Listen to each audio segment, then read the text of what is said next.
It is obvious that this contest cannot be decided by our knowledge of the Force, but by our skills with a lightsaber.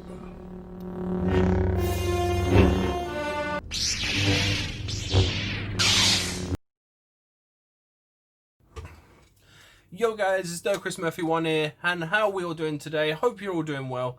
So today I bring you the Count Dooku Legacy Lightsaber. We're going to review it, take a closer look at it, talk about it, the pros and cons. You know how it goes. So guys, if you're new to the channel, make sure you do subscribe to the channel. Click that bell icon, make sure you give this video a thumbs up. And also guys, I'll be doing a new sort of thing. So basically, the best comments will feature in the next video. So it'll be like a Star Wars quote, reference, line, or if you want to make one up yourself, like with a different line, then go for it. Yeah, it'll enter in the video. So make sure you comment that down below. So let's get straight into the video, guys, and let's go.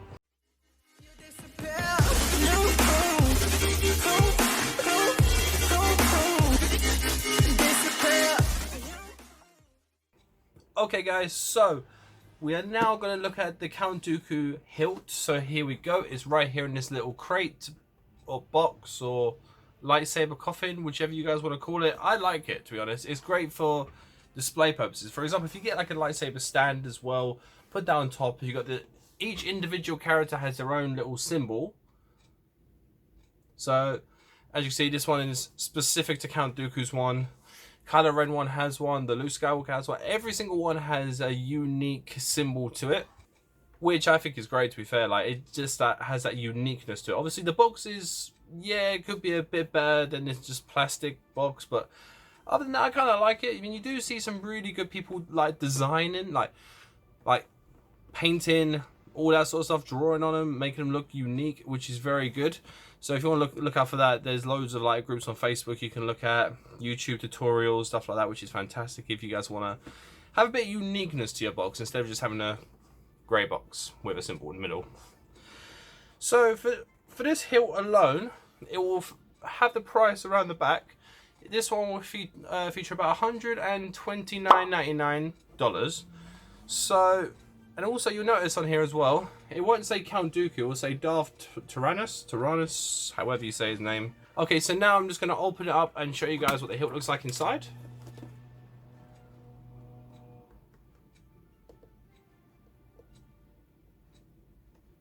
So there we go, very beautiful and shiny looking hilt there.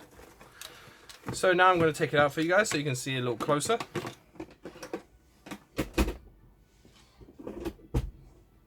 Okay, so just to let you guys know, when you pick this up for $129.99, you will only get the hilt. You will not get the blade or any other things that come with it.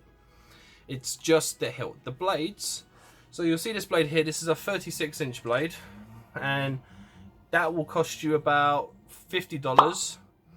But for the 26-inch blades, which is a lot smaller than this one, will be $45. So there's only a $5 difference. But for me, I think it's well worth it. So if you guys want to go for the $50, you get the 36-inch. Or you want to go for the 26-inch, you'll get it for $45. So $5 difference, neither here nor there. Okay, so let's have a little bit of a closer look at this hilt. So it's a very beautiful design. It's got the little rubber grips, which feel very, very nice, to be honest. It would be great for like a PS4 controller, if I'm honest. Like, has that nice feel to it, but it's not overwhelming feel. It's just a nice, easy grip to it. And yeah, this hilt is very nice to hold as well. It's got the little circular belt clip there, which will make it easier for when you walk around the parks. It won't just be swinging around like it does with the D-rings. It'll just go back and forward like with your leg as you're walking. But there's another downside to it though, is the fact that it's a fingerprint magnet.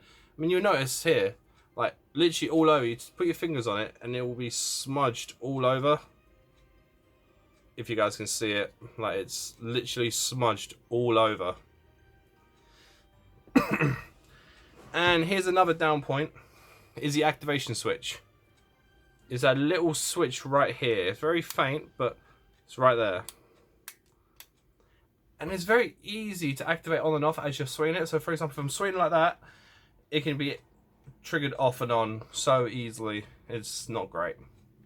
Because especially where the grip part is, like, so you're holding it here, button's right there. You're gonna switch it on and off all the time. But also, guys, so where the batteries are, if you guys want to know. So if you look here, got the little line across from just where the curve begins. So all you want to do, actually it's a bit higher up, if you know what I mean. So right where the rubbery grip is. So all you need to do is turn that off. And also be very careful when you take it out. Make sure you take it off like this, because the battery pack is loose in here, and it's, if you hold it like that, it will just drop, which is not very nice. But yeah, as you can see there, that's where they attach. So, and this will take 3 AAA batteries. So they already have batteries installed, which is great. So if you don't want to put the new batteries in yet, then you don't need to, because they're already installed. And then obviously if you want to get back on, make sure this little bit here, I'll show you a bit closer. So the little V shape here lines up nicely with inside the lightsaber. Okay, another point I want to make out as well, with the activation switch, I thought it would have been one of these sort of buttons, like this red button here, or this red little thing here, which is nice. But in all fairness though, does this not look like a lightsaber blaster? I mean, for example, that's a trigger. Hold it here. So aim it. It does look like a gun. And also, if you guys notice this bit here, the little claw, you can see a little gap there. So this bit is a bit wobbly. I think the reason is because when it absorbs the impact, unlike the Force FX ones, it won't just be a solid surface. So for example, it's here. Usually Force FX ones, it's just like that. So that could probably just damage the blade. This one will be more absorbent, I think. I don't know. I'm just speculating. But what I'm going to do now, I'm going to take the little blade plug out, which you'll notice inside the hilt right now. So there we go. That's to make sure it keeps protected. So if you just want to have it on display, so it doesn't get ruined from like damaged electronics inside. Can't really see the electronics, but okay. So what I'm going to do now, I'm going to insert the blade and I'm going to show you what the lights and sounds are going to be like. So also with this as well, you notice how one side is bigger than the other. So you got to make sure they line up with the inside of the lightsaber as well. So it would be on each side. So you push in and twist. So you notice a little sound as well. That will basically confirm that the lightsaber is in place, which is great. So what I'm going to do now is I'm going to light this up just to show you guys what the lights and sounds are like.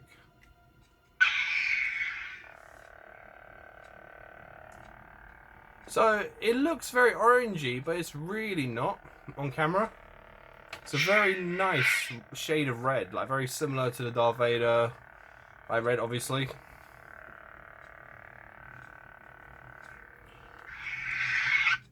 I mean, if you guys can tell, this is one of the quieter lightsabers. Like, unlike the Darth Vader one, which is very, very loud, this one is a lot quieter. Like, very, very different sound. And plus, another good thing as well, each lightsaber has their own unique sound, which you don't really get. Like, for example, the Force FX ones, you can get Darth Maul, Count Dooku, Asajj Ventress, Darth Vader. All of them will sound the exact same, and obviously the Emperor Palpatine one. So they will all sound exactly the same, which is no uniqueness to it. It's just a general lightsaber sound. With these, they're all unique. Darth Vader's one has its own unique sound. This one does. Maul has. Ventress has. It's great. Like, it's absolutely fantastic. So what I'll do now is I'll do the activation so you guys can hear it. I'll do it again.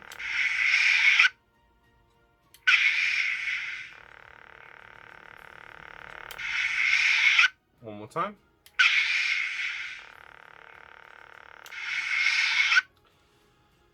So what I'm going to do now is I'm going to compare the sounds to the movie. So I'm going to do the ignition. So just see if you guys think it sounds very similar to the movies or not. So here we go. Here's the Legacy.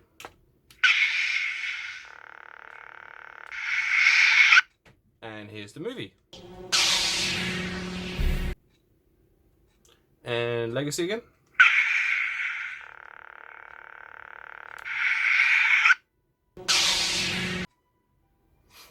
Okay, so in my opinion, they sound exactly the same, which is fantastically done by Disney. So fair play to them for absolutely nailing this one on the head.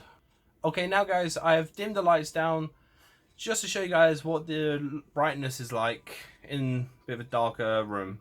So here we go. There we go. That looks much, much better. I mean, the brightness is still spot on. Even with the lights on, it's still very, very good. You can see it's clear. It lights the room up a bit. I mean, see, look. My face looks completely red. Like, even if I hold it over here, you can still see the red. I watch. See, back to normal. It is very, very good. But let's also check out the sensitivity on this.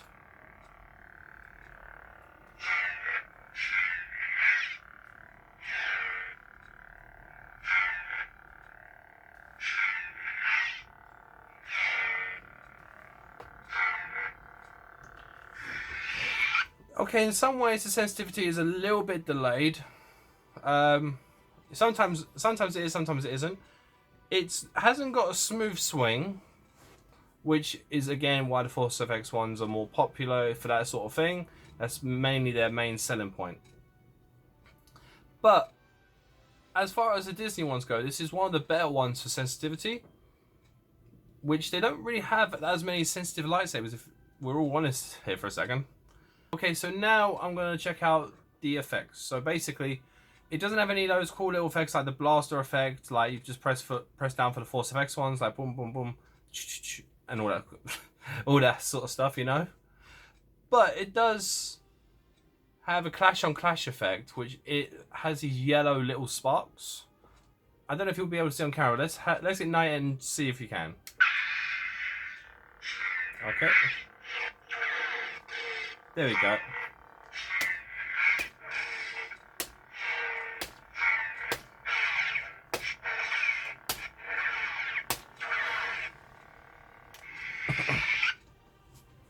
Okay, so as you can see, it does do the yellow sparks on the clash on clash. It's probably not as clear on camera, but you can definitely see a lot clearer in person, if I'm honest. And another good thing as well, these are pretty battle ready if you think about it. Like, because when you hold it like this and you shake it, watch. I'm gonna hold. Can you hear that? See, that's because the reason why it's wobbly. Don't panic when you get one. It's because it's built for battle basically. So, for example, you whack it, it wobbles, it absorbs the impact, so it doesn't affect the electronics inside the hilt. Which I think is a nice touch though. It makes sure that you don't damage the insides, which you don't want to do. Because for example, to get to Disney is a really long process. But as you guys know, I am from the UK. So the way I got this lightsaber... So the only way I could get this lightsaber from Disney to the UK was I had to hire a smuggler. And his name is John, and I'll put his Facebook link in the description down below. Great guy. These smugglers are absolutely fantastic. There's a lot of them. They are all willing to help. They're very kind, very polite, very like straight to the point. So I would highly recommend them. They are very, very useful. And yeah, they are more than willing to help you guys. All you need to do, guys, is send them a message, say you're interested in getting this and this and this from Disney, and they'll be more than happy to help. So make sure you go check it out in the description down below if you want to get one yourselves from Disney, and if you can't get there, obviously due to the pandemic and not being able to travel. Okay, so guys, going into my final review of this lightsaber. The fact you can wear it, like the wearability is spot on. Obviously you got the little belt clip right there, which is very handy. So obviously you need to buy a belt clip, which will probably be roughly about $17 to $20 at max. The fact that it is battle ready, which is brilliant. Obviously don't go too crazy, guys. Don't like go swing like whacking them, absolutely trying to break it. That is probably not the best thing to do. And the fact that its brightness is pretty spot on. It's very bright, even in daylight it's not too bad. So I'll give it that credit. And the fact is as well that it has very realistic sounds. Like it sounds exactly the same to the movie, which is another very good selling point from these Disney Legacy sabers. But also, guys, you guys will probably notice this one little clip right now I'm going to show you from when I tried filming the other day. Something kind of weird happened. I don't know if it was because my lightsaber was too close to the TV, but let me know what you guys think in the comment section. Hopefully it's not broken or nothing, but let's just see the footage. Oh. Wow. Okay. Okay, so yeah, so let me know what you guys think about that in the comment section down below. Okay, so here is my final score for the Count Dooku Legacy Lightsaber. The fact is wearability, which has got to be a 10 out of 10. Realistic sounds, but the only downside about that is the sound isn't very loud, so I'll give that a 7. The fact is battle ready, but obviously you can't go too crazy on it because it may affect the electronics and the blade will break. But the only good thing about that is you can replace the blade at any time with the Legacy Sabers. You just need to go and buy a new one. So that's about an 8 out of 10. The brightness is very good. So, that's got to be again, probably an 8.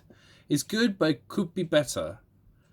Alright, so with all that in mind, there is a few downsides, like the activation switch, as obviously like it's very easy to trigger on and off. And another downside is the fact that sensitivity is pretty much non-existent. There's a little bit of sensitivity, but there's no smooth swing at all. Like most Disney Park lightsabers, the most Legacy lightsabers do not have anyway. So that could be the one thing Disney need to work on. I'm going to give this lightsaber a 8 out of 10. So it's an 8 for the Count Dooku Legacy lightsaber. Still a very good score. There could be some things improved on, which I've discussed earlier in the video.